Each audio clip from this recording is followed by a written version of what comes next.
दोस्ती का मतलब ये नहीं कि तू सर पे चढ़ जाए। दोस्ती का मतलब ये नहीं कि तू मेरे अब्बा की तौहीन शुरू कर दे। कि वो किसी के बखिए उधेड़ रहा था वहां बैठकर, तू मोमिन साहब चुप करके बैठा था, उल्टा मजे ले रहा था।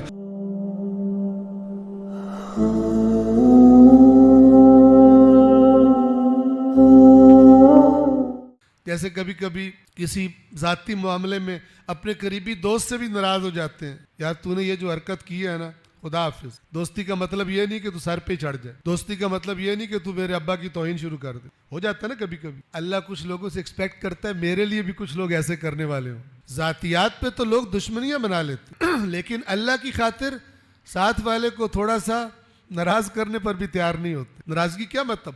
ये नहीं कि जानबूझ के नाराज करना है। मसलन किसी की जुबान बहुत चलती है, जहां बैठता है जिसका नाम आ जाए उसकी बाल की खाल उतारना शुरू कर देता है, उसके ऐब बयान करना शुरू कर देता है। मेरा दोस्त है, मैं चुप करके बैठा हूं, नहीं बोलता। क्यों नहीं बोलता? मुझसे नाराज ना हो जाए।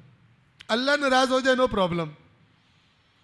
कि वो किसी के बखिए उधेड़ रहा था वहां बैठकर, तू मोमिन साहब चुप करके बैठा था, उल्टा मजे ले रहा था और बोल रहा, मना नहीं कर रहा था, पता तुझे गलत कर रहा है, मना तुझे किसने कहा था लड़ाई कर, जरा साइड पे ले जा, प्यार से मोहब्बत से उससे कह यार ये काम ना करो। नहीं करते।